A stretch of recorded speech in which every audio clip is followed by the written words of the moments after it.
21h30, Madame, Monsieur, bonsoir. Tout de suite, les titres du journal.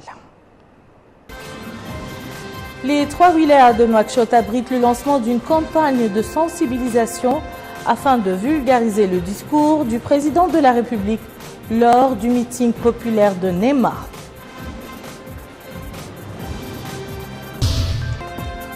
Hollande en visite au Nigeria pour participer à un sommet international sur la sécurité régionale.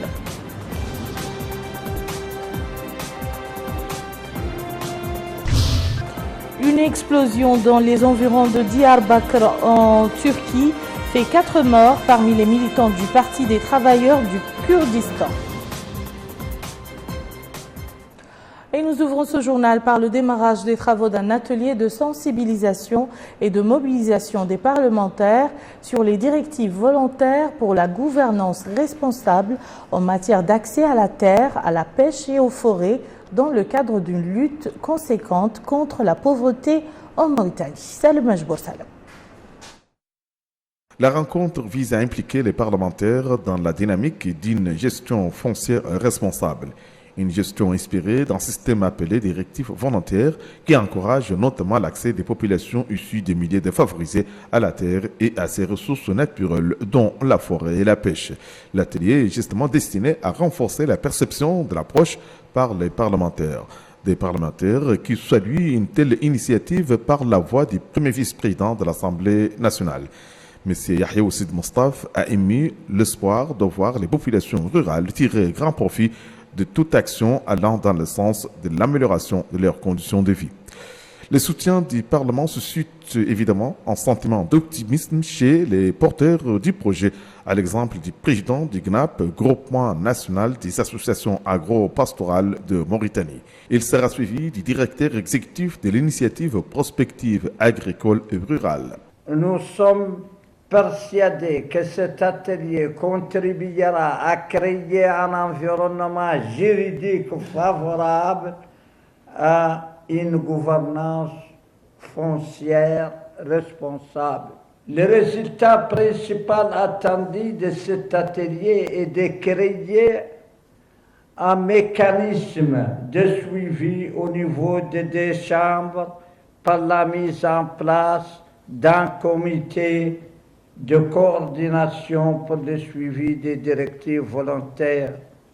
Celles-ci ont été ratifiées par 133 pays, dont le nôtre, lors de la 38e session extraordinaire du Conseil supérieur de l'alimentation, CSA, tenue à Rome le 11 mai 2012. C'est donc un dossier récent, ignoré par la plupart des États signataires. La question de la gouvernance des ressources nécessite un dialogue inclusif pour garantir la paix sociale, seul gage pour un développement durable. Les participants suivront à la faveur de cette rencontre un ensemble de communications sur les tenants et aboutissants d'une stratégie idéale d'accès des pauvres à la terre.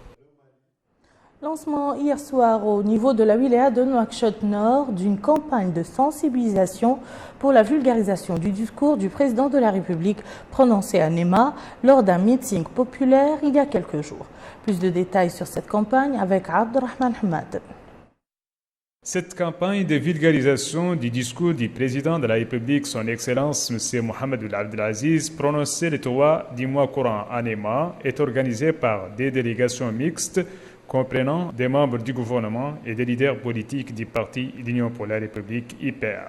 Au niveau de l'ensemble des Muqata' de Nouakchott, cette campagne de vulgarisation a rassemblé des membres du Conseil national de l'IPR, les fédéraux du parti à Nouakchott, ses élus parlementaires et maires, le chef des instances de base, des membres des commissions exécutives ainsi que des militants du parti. Ces meetings populaires organisés simultanément hier soir au niveau de toutes les sections du parti IPR à Nouakchott ont été marqués par une présence massive des militants et partisans de ces partis. Le Centre mauritanien des recherches et études humaines, en collaboration avec le Forum international pour le centrisme, a organisé aujourd'hui à Nouakchott un colloque sous le thème « Impact de la violence et des conflits armés sur les communautés ». Objectif, endiguer le phénomène du terrorisme et de la violence. Rabia Deda. La problématique générale du colloque est d'examiner l'impact des conflits armés, du terrorisme et des violences sur les communautés. Dans une allocution prononcée à cette occasion, le secrétaire général du ministère des Affaires de l'Enfance et de la Famille, M. Mohamed Mahmoud Ould-Sidi Yahya, a indiqué que l'organisation de ce colloque par la Mauritanie a une signification particulière, car le pays a adopté depuis des années une approche dont l'efficacité a été démontrée au cours de sa lutte contre le terrorisme, la violence et le fanatisme. Il a également souligné qu'au cours de son discours à Néma, le président de la République, M. Mohamed Abdelaziz, a cité certains axes de l'approche pour la lutte contre ces phénomènes. Il s'agit entre autres de la mise en œuvre des projets économiques qui ont un impact positif sur les conditions de vie des populations. Il a aussi indiqué que les autorités ont procédé à l'entraînement et au réarmement des forces armées et de sécurité pour pouvoir faire face au spectre du terrorisme et de l'extrémisme. En ajoutant que notre pays suit la voie modérée du malikisme, la modération étant le meilleur moyen d'endiguer la violence et le fanatisme.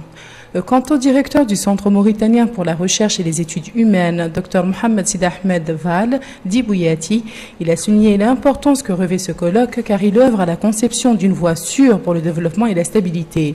Il a ajouté qu'au cours de ce colloque, les participants traiteront des sujets relatifs à la discorde et de la destruction, rappelant que de nos jours, la question de la violence et du terrorisme suscite un intérêt particulier, notamment dans les pays arabes et islamiques.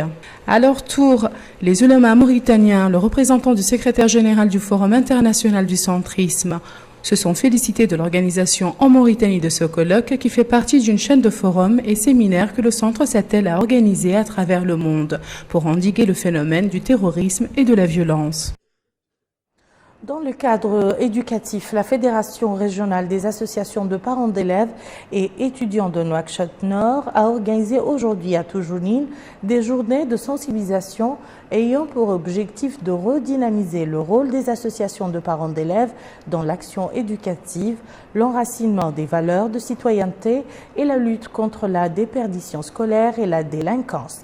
La rencontre a été marquée par plusieurs activités relatant la méthodologie à adopter pour le bon suivi des enfants. Le point avec Melika Narli. Cette manifestation a regroupé toutes les parties prenantes à la famille éducative de la wilaya de Nouakchott-Nord. L'objectif est d'offrir à nos enfants un environnement éducatif et pédagogique sain et adéquat afin de les prémunir de toute dérive et de comportements néfastes.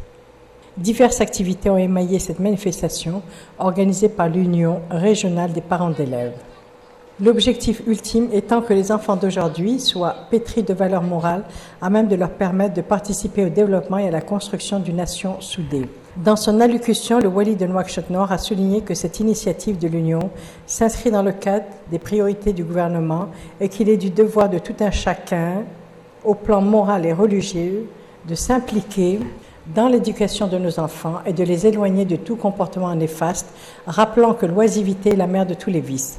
Le Wali souligne la responsabilité qui incombe à toutes les parties prenantes dans l'éducation des enfants et la nécessité de conjuguer les efforts afin de garantir à nos enfants un avenir meilleur et qui soit à même de relever le défi du développement en ayant à cœur l'amour de la patrie. Le maire de Toujounine a quant à lui mis l'accent sur la collaboration entre la mairie et l'Union. C'est ainsi, dit-il, que toutes les écoles relevant de son autorité seront réhabilitées et qu'un appui en matériel pédagogique sera disponibilisé. Quant au président de l'Union des parents d'élèves, il a mis l'accent sur la nécessité de sensibiliser les parents et la famille pédagogique sur l'importance de garantir une éducation saine à nos enfants et leur transmettre un certain nombre de valeurs morales à même de préserver les enfants de toute dérive et comportements néfastes. Cette collaboration, initiée par l'Union des parents d'élèves, visant à offrir un environnement éducatif et moral sain à nos enfants, gagnerait à faire des émules, d'autant que la nation était connue pour l'érudition des savants de Chinguetti. Direction notre capitale économique Nouadhibou qui a abrité hier soir un colloque sur la résistance nationale.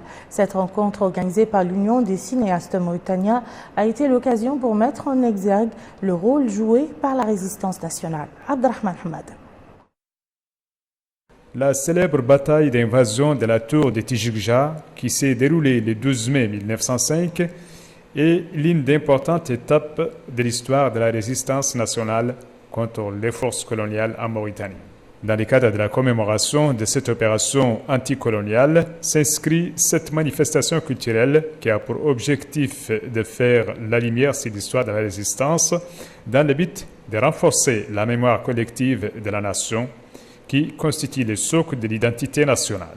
Prenant la parole à cette occasion, le Wadi Moussaad de Dakhlet Nouadhibou, Mohamed Mahmoud al-Mustafa, a rappelé les faits de cette bataille qui s'est déroulée entre un commando de résistants dirigé par le shérif Sidi Moulay Zain et la force coloniale à Tijikja dirigée par l'idéologue de la pénétration coloniale française en Mauritanie, Xavier Capolani, qui a été tué au cours de cette opération.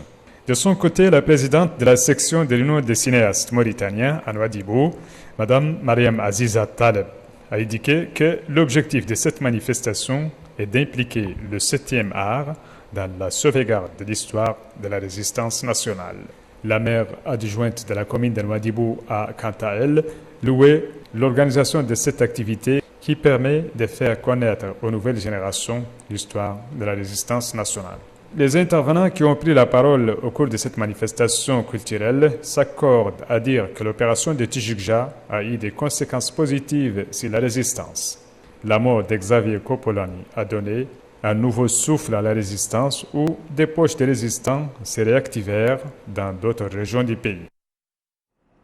Retour à Nouakchott, plus précisément au centre SOS Urgence dans la Moukata'a d'Elmina, où a eu lieu le démarrage d'une session de formation sur les techniques du spectacle au profit de 25 jeunes. L'objectif de cette session, qui durera une année entière, est de former 25 jeunes en information et techniques du spectacle afin de les insérer dans la vie active. Dans un mot qu'il a prononcé à cette occasion, le maire de la commune d'Elmina, M. Talib Ahmed Oulmbark, a indiqué que l'atelier constitue une initiative pionnière qui s'inscrit dans le cadre du développement de la commune du moment où il s'agit de l'insertion et de la lutte contre le chômage et la pauvreté. Le président de SOS Urgence, Omar Ali Sall, a souligné que cette formation permettra aux jeunes bénéficiaires de se doter de connaissances et de savoir-faire leur permettant d'entrer dans la vie active. Nous restons à Nouakchott où s'est tenu aujourd'hui le 4e congrès des dentistes mauritaniens. S'exprimant à cette occasion, le président du syndicat des dentistes de Mauritanie, Dr Youssouf El-Haramtallah, a souligné que la profession est encore exposée à un certain nombre de difficultés relatives à la formation, au manque des équipements et à la persistance des mentalités sociales rétrogrades. L'événement a été l'occasion pour le renouvellement du bureau exécutif du syndicat du personnel de la profession. Page sportive dans ce journal consacré ce soir à la cérémonie de lancement de la première édition de la Coupe de pétanque du président de l'autorité de la zone franche de Nouadhibou qui a eu lieu aujourd'hui au stade municipal de la ville. Cette première édition est organisée conjointement par la Fédération nationale de pétanque et la zone franche avec la participation des équipes issues des wilayas de Nouadhibou, de Nouakchott, de l'Adrar, du Tirs Zamour, de l'Inchiri et du Brakna. Le secrétaire général de la zone franche, M. Jailani Oulcher, a à cette occasion remercié la Fédération nationale de pétanque pour l'organisation de cette compétition et souligné l'attention particulière qu'accorde le président de la République, Mohamed Abdelaziz, à la promotion des sports. Place à l'actualité internationale que nous commençons par l'arrivée hier à Abuja, capitale du Nigeria, de François Hollande. Un grand sommet a eu lieu ce 14 mai autour du président Mohamed Bouhari consacré à la sécurité dans la région et la lutte contre Boko Haram. Tous les chefs d'État de la région ont fait le déplacement. Les insurgés de Boko Haram sévissent en effet également au Niger, au Tchad et au Cameroun. Boko Haram est en recul, mais conserve une capacité de nuisance, notamment par le biais d'actions kamikazes. Le président français, qui avait encouragé cette coopération entre les voisins du Nigeria, à l'occasion d'un sommet à l'Élysée il y a 2 ans, a tenu à participer à ce nouveau rendez-vous. Direction la Turquie, où une forte explosion a provoqué la mort de 4 personnes qui fabriquaient des bombes. et a fait au moins 10 blessés dans les environs de Diyarbakır, la grande ville du sud-est, en majorité kurde de la Turquie, a annoncé jeudi soir le ministère de l'Intérieur. L'explosion a eu lieu à Sarıkamış, alors que des militants du PKK chargeaient des explosifs dans un camion volé, a expliqué le ministère. L'incident est survenu quelques heures après qu'une voiture a explosé dans une caserne militaire à Istanbul, provoquant la mort de 8 personnes, dont des soldats. Fin du journal, je vous en rappelle les principales informations. Les 3 wilayas de Nouakchott abritent le lancement d'une campagne de sensibilisation afin de vulgariser le discours du président de la République lors du meeting populaire de Nema. François Hollande en visite au Nigeria pour participer à un sommet international sur la sécurité régionale.